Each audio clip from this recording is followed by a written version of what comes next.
Mateus, Evangelho de Mateus, capítulo 5,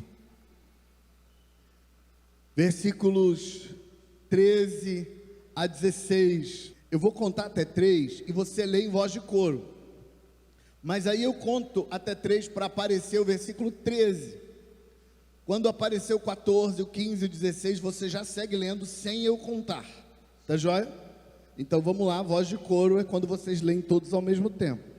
1, 2, 3, vai.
Amém, amém.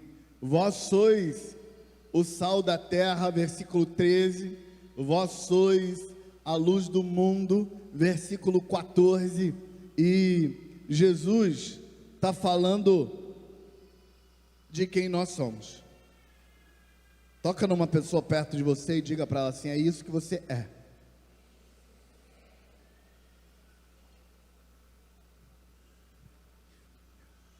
Normalmente, a nossa leitura dos textos bíblicos segue um padrão que está implantado na nossa cultura no decorrer dos milênios. A gente ouve as interpretações uma vez após a outra, uma vez após a outra, uma vez após a outra. Ela faz parte da gente e fica ali. E a gente não consegue olhar para o texto e ver outra coisa senão aquilo que a gente ouviu a vida inteira. Quer um exemplo?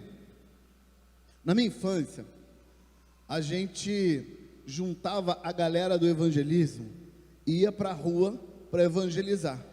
Texto que a gente gostava de ler: Mateus 11, 28 e 29. Vinde a mim, todos vós que estáis cansados e sobrecarregados, e eu vos aliviarei. Na minha cabeça, de criança barra adolescente, aquele era o texto que Deus colocou na Bíblia para a gente falar para os pecadores. E pecadores eram as pessoas que não estavam na nossa igreja. Então qualquer pessoa que não fizesse parte da nossa igreja merecia ouvir aquele versículo. Aí dava uma sensação de revolta. Os adolescentes iam falar assim: fulano está revoltes. Quando num culto, por exemplo, que era estudo bíblico para os membros, alguém lesse esse versículo: vinde a mim todos vós que estáis cansados e sobrecarregados, e eu vos aliviarei. A pergunta que eu ia fazer na hora de raiva era: está pregando para quem se todo mundo é crente?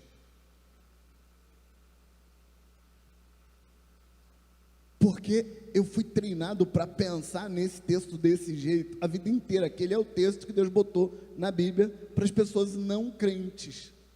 Sabe o que eu descobri quando a minha cabeça abriu e eu comecei a ler a palavra de Deus do jeito que ela está lá, sem seguir um padrão de pensamento pré-estabelecido?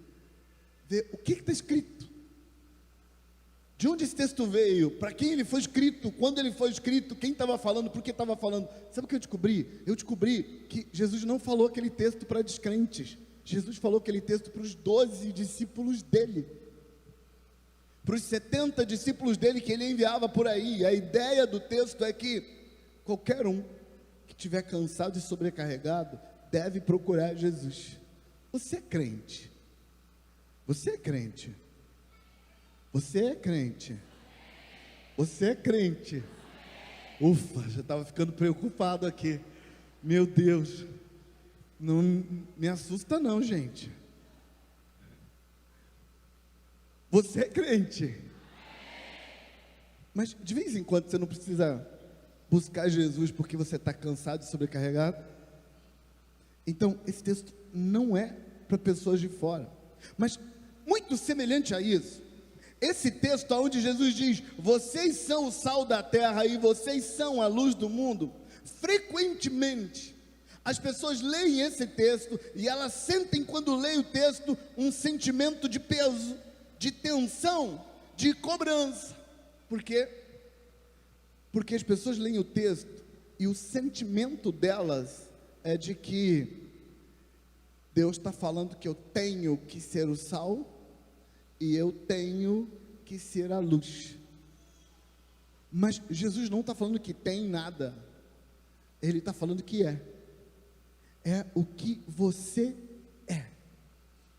Então, todas as vezes que as pessoas leem o texto, o sentimento delas é de acusação, cobrança e peso. Cadê que você não está sendo sal? Cadê que você não está sendo luz? Trata de ser sal, trata de ser luz, dá seus pulos. Jesus não está falando nada sobre fazer. Jesus está falando sobre ser. E nas duas figuras que Jesus usa para falar sobre ser com a gente, as duas figuras estão falando da mesma coisa. Jesus usa figuras diferentes só para ajudar a gente a perceber nuances diferentes da mesma coisa. E a mesma coisa que Jesus está falando para a gente sobre sal e luz é que você não foi chamado para fazer, você não foi chamado para produzir, você não foi chamado para dar resultado, você foi chamado para ser.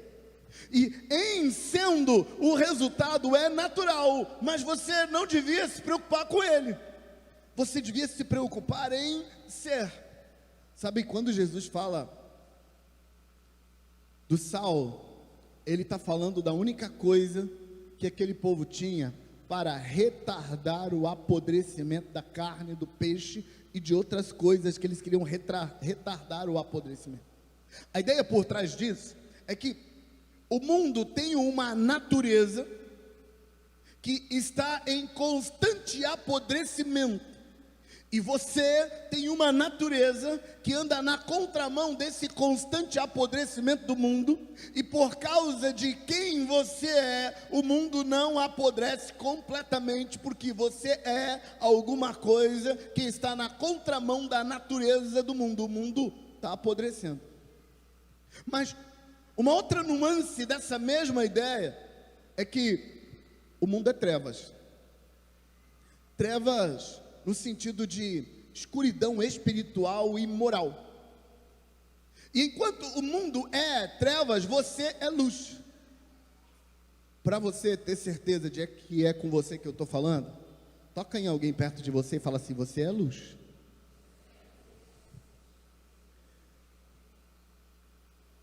Você tem em você, você é em você uma natureza que anda na contramão das trevas que operam no mundo.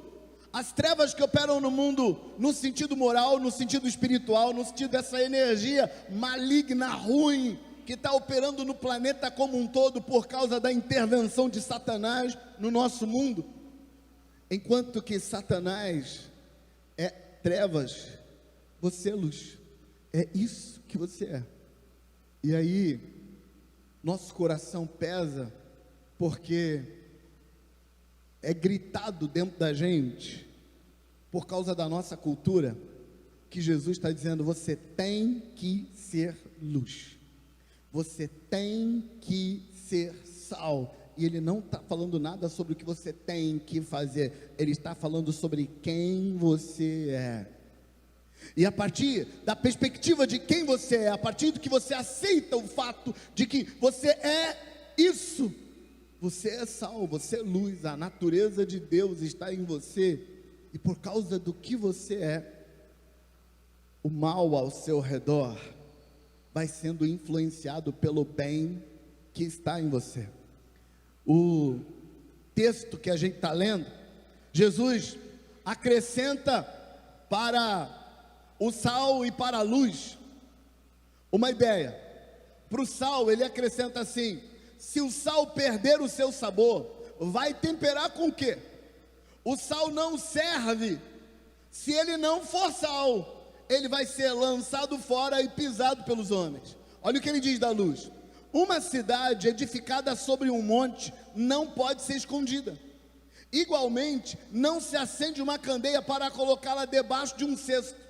A ideia que Jesus está falando, tanto do sal quanto da luz, é que os resultados do sal e da luz serão resultados naturais de quem ele é. A luz, ela não existe para aparecer, mas ela aparece. Quando Jesus diz que não se pode esconder uma cidade construída no alto do monte, ele está falando que a luz não se esconde, a luz aparece. Mas ele está dizendo que muitos de nós estamos tão ocupados em buscar os resultados da vida cristã, que a gente fica observando para ver se a gente está aparecendo. Porque se eu sou luz, eu tenho que brilhar. Brilhar no sentido de conseguir glória própria. Brilhar no sentido de ser visto, de ser reconhecido. E Jesus está falando: calma, seja luz. É natural que a luz seja vista. A luz não foi feita para ser colocada debaixo de uma vasilha escondida. Luz é para ser colocado no alto. Mas não tem uma ordem para você subir para o alto. A ordem é para você ser luz, não para fazer. E a ideia que o Espírito Santo está trazendo para você hoje é que tem um desvio sutil do que Jesus falou, que leva a gente para muito longe da realidade que Jesus está apontando.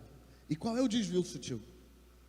O desvio sutil é que a gente quer produzir resultado para provar quem nós somos, e quando a gente não vê os resultados, a gente começa a duvidar de quem somos. Quando o que Jesus está falando é: você é, ponto. Fica em paz, os resultados virão naturalmente. Na verdade, Jesus estava dizendo que os resultados virão sobrenaturalmente. Quando Jesus falou do sal e da luz, ele estava no meio de um sermão, que ele começou falando sobre as bem-aventuranças, as 9 bem-aventuranças. Eu volto no texto, a partir do versículo 3, para te falar das 9 bem-aventuranças. A primeira bem-aventurança tem a ver com o ser humilde. Bem-aventurados os humildes, porque deles é o reino dos céus. A segunda bem-aventurança tem a ver com a capacidade de expressar sua dor, expressar seu pecado. Bem-aventurados os que choram, porque eles serão consolados. A terceira bem-aventurança: bem-aventurados os humildes, porque eles herdarão a terra. A quarta bem-aventurança: bem-aventurados os que têm fome e sede de justiça, porque eles serão fartos. A quinta bem-aventurança: bem-aventurados os misericordiosos, porque eles alcançarão misericórdia. A próxima bem-aventurança, versículo 8: bem-aventurados os limpos de coração, porque eles verão a Deus. E a próxima, no versículo 9: bem-aventurados os pacificadores, porque eles serão chamados filhos de Deus. E a próxima, versículo 10: bem-aventurados os que sofrem perseguição por causa da justiça, porque deles é o reino dos céus. Versículo 11 e 12 falam de uma bem-aventurança só: bem-aventurados sois vós, quando vos insultarem e perseguirem e mentindo disserem todo mal contra vós por minha causa. Exultai e alegrai-vos sobremaneira, pois é esplêndida a vossa recompensa nos céus, pois assim perseguiram profetas que vieram antes de vós. Depois dessas bem-aventuranças, Jesus começa a falar: vocês são o sal da terra e a luz do mundo. Por que eu estou chamando a sua atenção para as bem-aventuranças?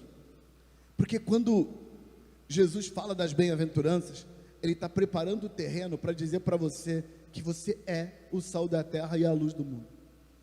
E nas bem-aventuranças, Jesus colocou 9 atitudes que faz você influenciar o mundo com a glória de Deus.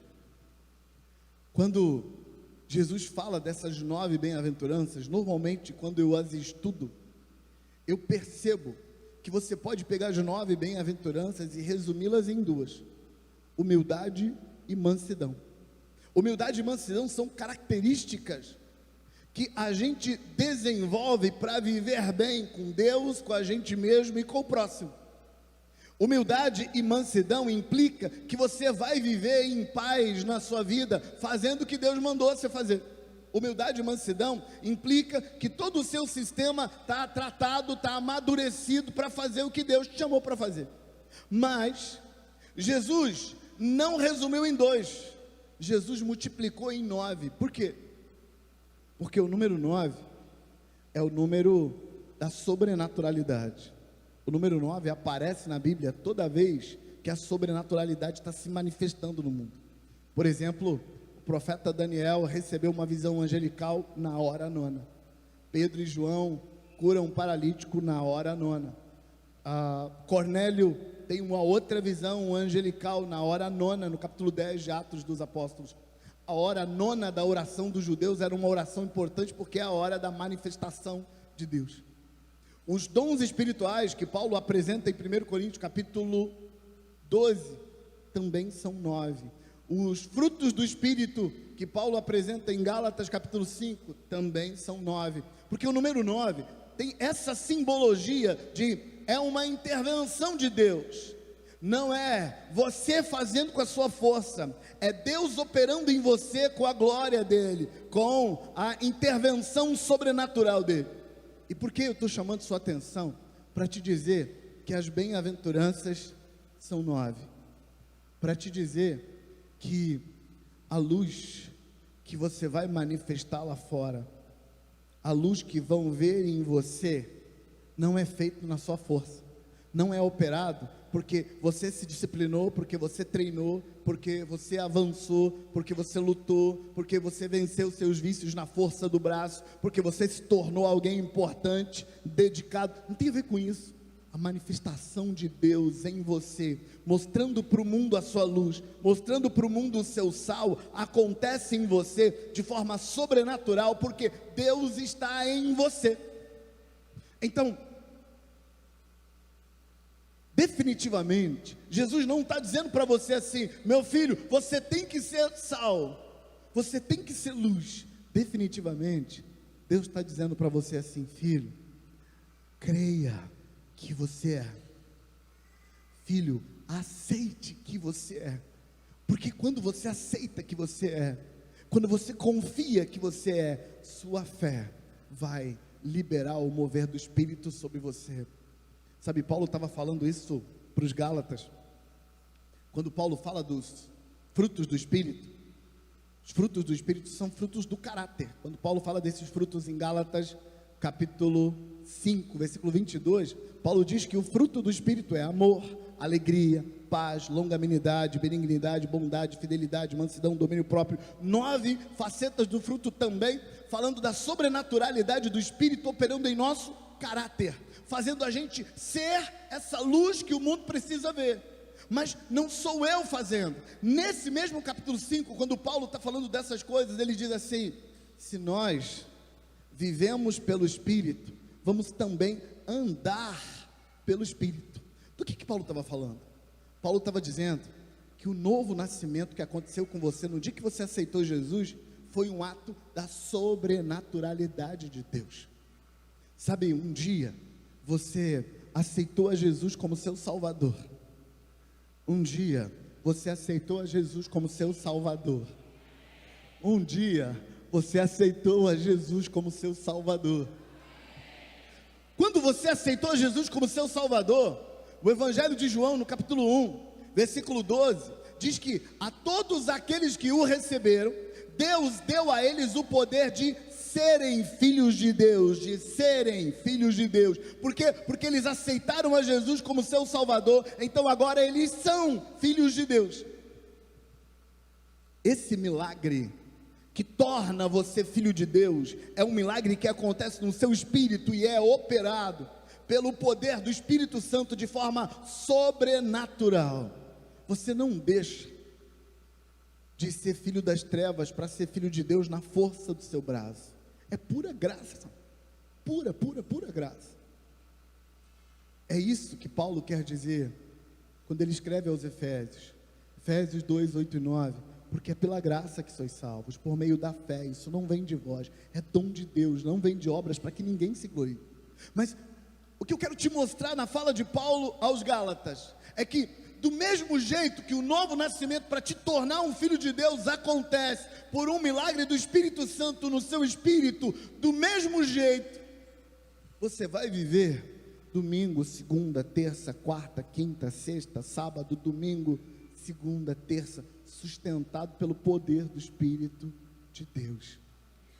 É isso que Paulo quer dizer quando ele diz: se nós vivemos pelo Espírito, então vamos andar também pelo Espírito. A ideia geral é que você aceita que é, você crê que é, e porque você creu que é, ao crer que é, você vai liberar a unção de Deus para ser, e você vai andar por aí sendo, porque você crê nisso. É a sobrenaturalidade que faz você ser. E qual é o nosso grande problema? É que a gente está tão preso na ideia religiosa, tradicional, de que tem que ser. E toda vez que a gente toca no assunto da luz e do sal, o dedinho está apontado. Você tem que ser, você tem que ser, você tem que ser. Mas Jesus não falou que tem que ser, ele falou que é. Você é. E para quem Jesus está falando que é? Para alguém que nasceu de novo, que se tornou uma nova criatura. Sabe, o apóstolo Paulo, escrevendo para os Colossenses, Paulo diz para os Colossenses assim: ele nos transportou do império das trevas para o reino do Filho do seu amor. O que Paulo quer dizer com isso é que todos nós nascemos nesse mundo debaixo do controle de um principado. A ideia bíblica, a ideia paulina, a ideia do apóstolo Paulo, que está na Bíblia, é de que cada nação é governada por um príncipe. Paulo fala disso aos Efésios, na epístola aos Efésios, no capítulo 6. Paulo diz que a nossa luta não é contra carne e sangue, mas contra principados, potestades, contra governadores deste mundo de trevas, contra exércitos espirituais da maldade. Esses seres espirituais estão governando o mundo. Então, quando você nasce num determinado lugar, a divindade daquele lugar é seu dono. Mas aí um dia, você aceita Jesus como seu Salvador. E Paulo diz aos Colossenses que nesse dia, que você aceita Jesus como seu Salvador, você é transportado do império das trevas para o reino do Filho do amor. Sabe o que significa isso? Significa que agora você tem um novo dono. Quem era propriedade de um príncipe das trevas, agora não é mais. Eu amo a fala de Paulo, quando ele diz: antes a gente não era povo, mas agora nós somos povo. Antes a gente era forasteiro, agora nós somos membros da família de Deus. É isso que a gente é. A gente é sal da terra, a gente é luz do mundo. Isso faz parte da nossa natureza. E quando é que eu vou mostrar isso? Eu vou mostrar isso quando eu parar de tentar mostrar isso na força do braço e começar a aceitar mostrar isso no poder do Espírito Santo. O que eu queria ajudar você a entender é que a mesma quantidade de sobrenaturalidade que é necessário para fazer um morto ressuscitar, para fazer um paralítico andar, para fazer um milagre sobrenatural acontecer, é desse poder que eu estou falando, que está operando em você por aí afora, para você ser o homem de Deus que foi chamado para ser, para você ser a mulher de Deus que foi chamado para ser. Então, não tem a ver com a sua força, tem a ver com a força dele. Por isso que as bem-aventuranças, as características de caráter que aparecem nas bem-aventuranças, como por exemplo mansidão e humildade, são 9, para ajudar você a entender que seu chamado é para aceitar que você é. E aí, a partir dessa fé que é, a partir desse relacionamento com Deus, sabendo o que é, naturalmente vai acontecer. Do mesmo jeito que ninguém consegue esconder uma cidade edificada sobre um monte, porque é natural que a cidade edificada sobre o monte seja vista. Do mesmo jeito, você nasceu de novo e é natural que a sua luz vai ser vista. Não é um esforço seu, é um esforço de quem você é. Está em você. Você é de Deus. Você nasceu de novo. A sobrenaturalidade está em você. E você vai ser luz. Sabe, às vezes nós ficamos magoados, chateados, porque algumas pessoas perseguem a gente e falam mal da gente, chamam a gente de crentinho, e zoam a gente, fazem piada da gente, e a gente pensa assim: que porcaria de luz sou eu, se ninguém me respeita? Que porcaria de sal sou eu, se as pessoas não me reconhecem, se eu não consigo botar banca? E aí, você continua sendo perseguido, mas quando aquela pessoa que estava te perseguindo cai numa esparrela, e ela vai cair, sabe para quem que ela pede oração? Sabe para quem que ela manda o bilhetinho para a igreja? Para botar lá na taça de oração. Leva o bilhetinho para a taça de oração. Sabe para quem que ela pede? Para você. E é nessa hora que você descobre que no fundo, a perseguição dela, o ataque dela, a zoação dela, era tudo porque ela de fato está vendo uma luz em você. A luz que está em você está incomodando, e ela está reagindo na contramão do incômodo que está acontecendo, mas ela já estava vendo a luz em você, porque essa luz é sobrenatural, essa luz é Deus operando em você. Então, eu quero tirar das suas costas o peso da obrigação de ser, e quero colocar nas suas costas o peso da obrigação de crer. João diz que Jesus veio para o que era seu, mas os seus não o receberam. Mas a todos quantos o receberam, todos os que creram no seu nome, deu-lhes o poder de serem feitos filhos de Deus. Eu tive crises homéricas na adolescência, porque eu tinha aceitado a Jesus, mas eu não estava vendo minha luz brilhar e nem meu sal salgar. E eu ficava me perguntando se eu era crente de verdade. Eu me lembro que no começo eu aceitava Jesus todo domingo, porque eu aceitava a Jesus, ia lá na frente, entregava a minha vida para Jesus, mas durante a semana eu não me sentia muito crente. Então no domingo seguinte eu pensava assim: acho que eu não estou crente bem, crente não, deixa eu ir lá, agora dessa vez vai ser de verdade. Eu aceitava de novo, e durante a semana eu não me sentia muito crente. No domingo eu aceitava de novo, e durante a semana eu não me sentia muito crente, eu aceitava de novo. Depois eu comecei a ficar com vergonha de aceitar de novo, então eu aceitava lá do banco mesmo, até Deus me mostrar que o resultado vai vir não como prova de quem eu sou, o resultado vai vir como resultado natural de quem eu sou. É isso que Jesus está falando. Não dá para esconder a cidade sobre o monte, e a luz não foi feita para colocar debaixo da vasilha. Se ela está debaixo da vasilha, é temporário, ela vai para o alto, é normal, é natural, não precisa gastar energia nenhuma, para fazer isso. Gaste energia sustentando sua fé. Você é. Você é. Jesus pagou para você ser. E como você é, vai aparecer o que você é.